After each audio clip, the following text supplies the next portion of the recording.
It's really windy here. Like stupid windy. I watched a lady's skirt go up. Wow.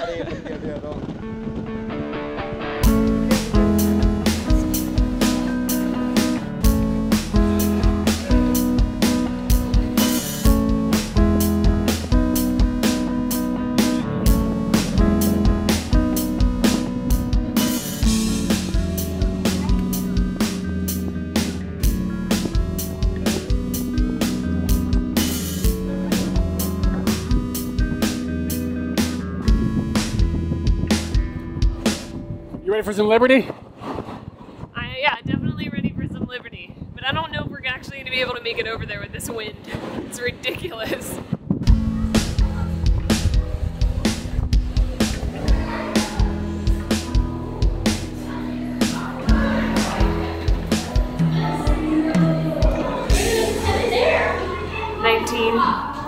Of 195. I shot that video to show your earlobes. They're going.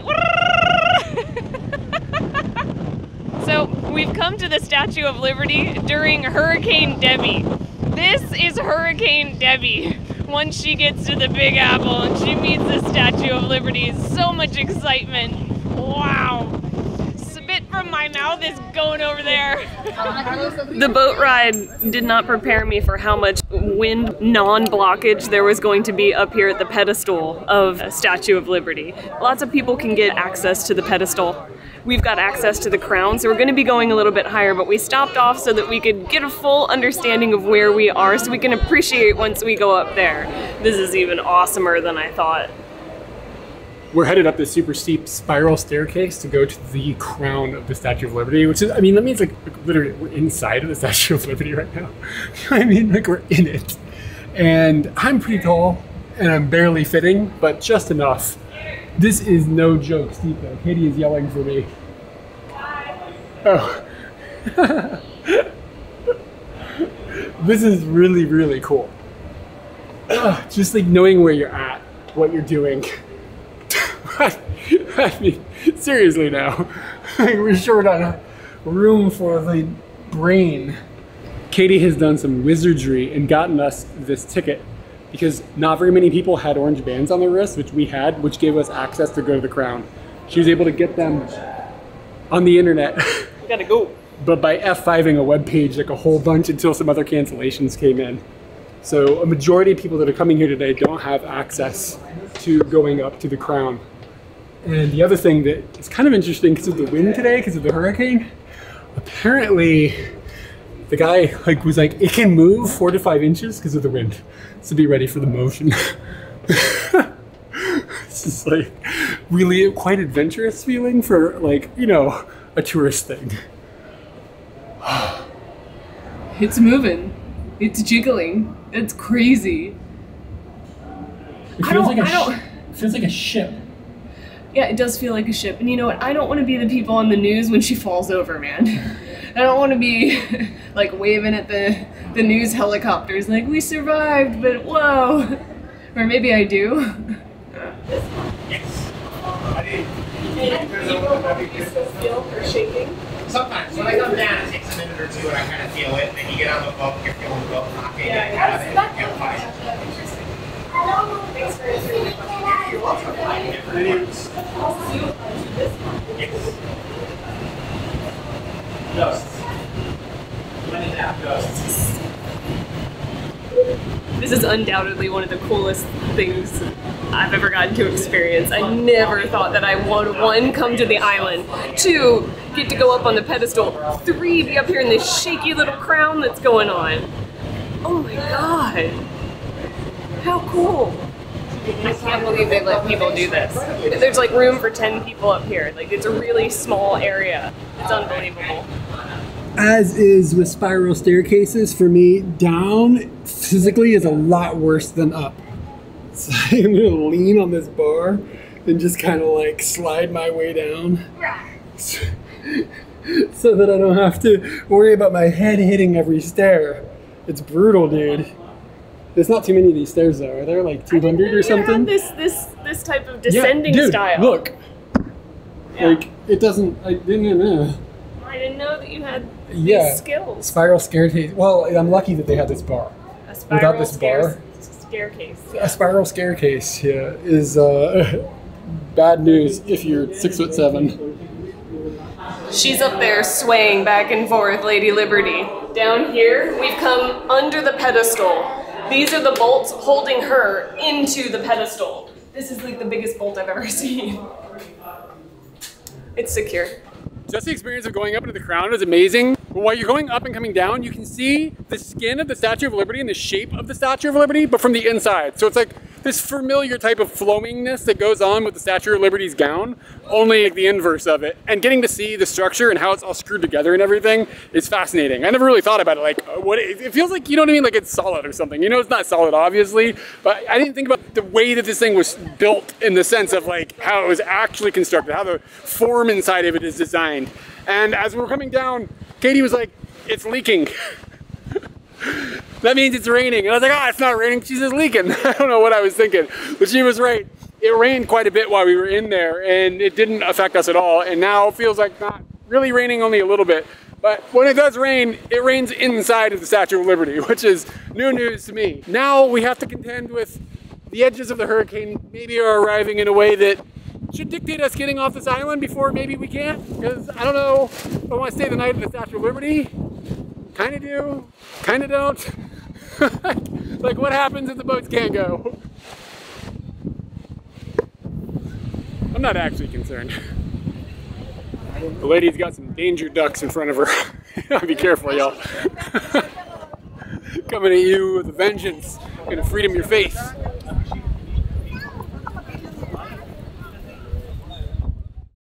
Feels a bit like we're going to Ellis Island. Everybody wants to slam onto a boat and get somewhere. That's actually where we're going, to Ellis Island. That's our next stop.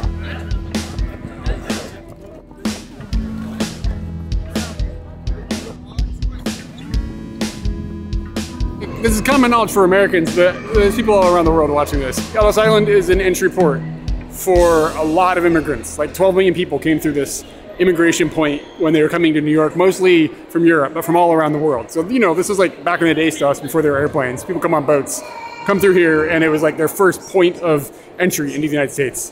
So a lot of people can trace their like family lineage back to entering Ellis Island. Americans will talk about things like that. So anyway, if you're not familiar, then now you're familiar with the slight history. This is not our first black and white cookie, by the way. But it's the worst. Is it the worst? Well, Yeah. I mean, it's the Ellis Island, like, gift shop or whatever. It's a store-bought, like, grocery one as opposed to one made at a deli. And yes, it stands out as not so great. But I would say that we did have one. Oh, God. That's a Yes. mess. That's a mess of a black and white cookie. But you want to have kids?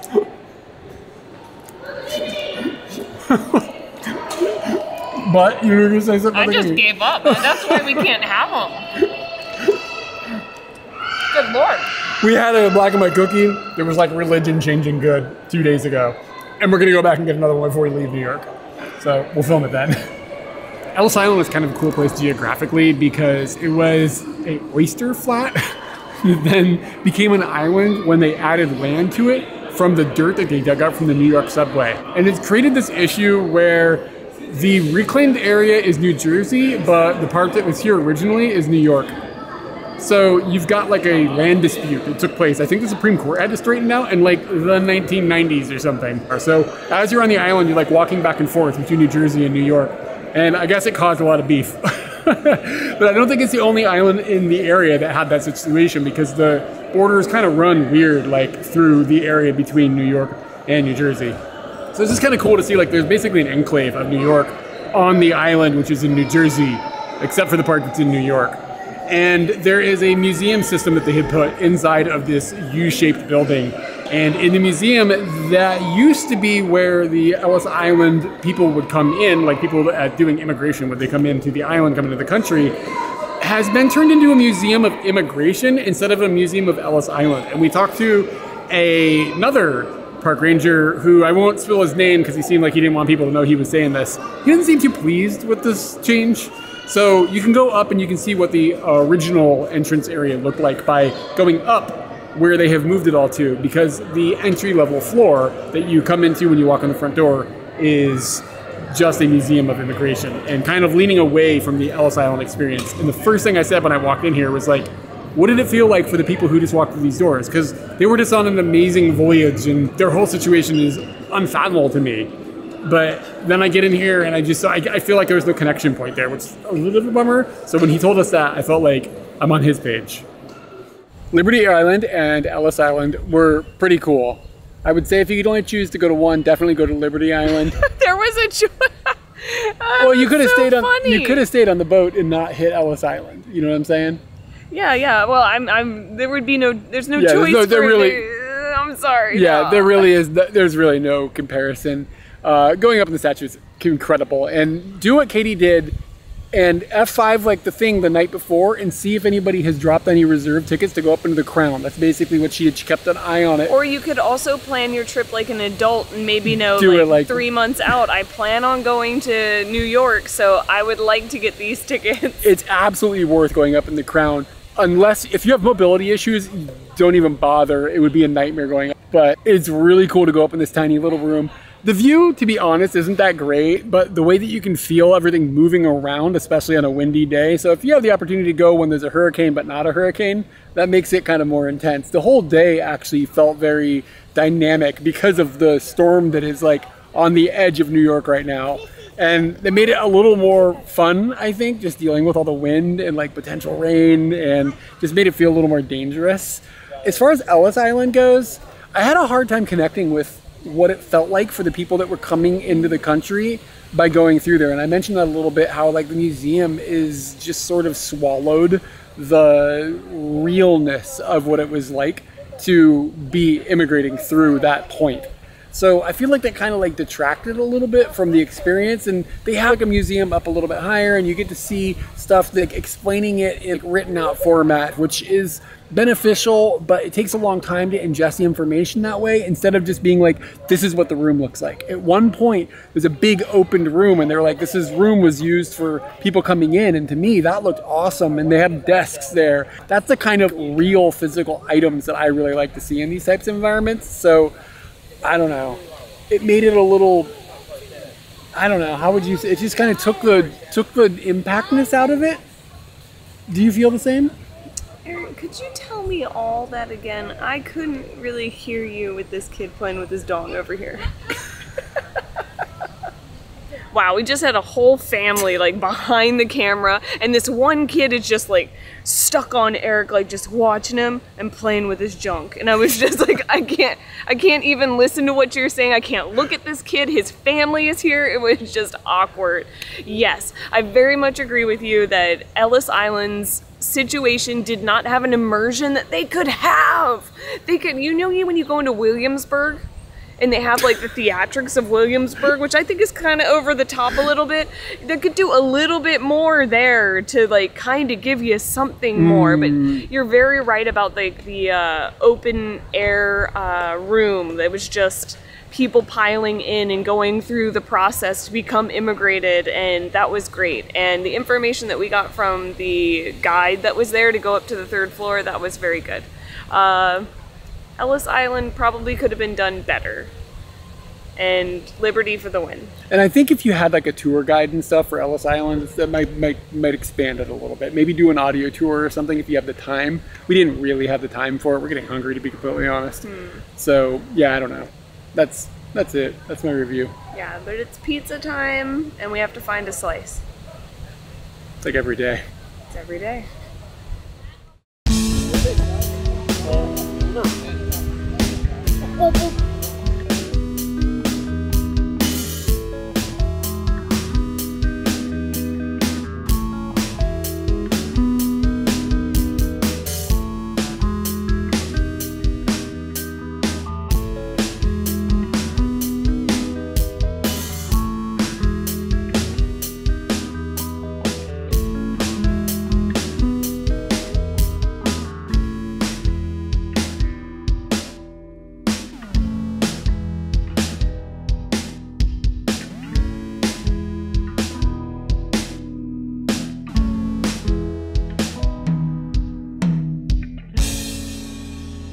This is like the biggest bolt I've ever seen.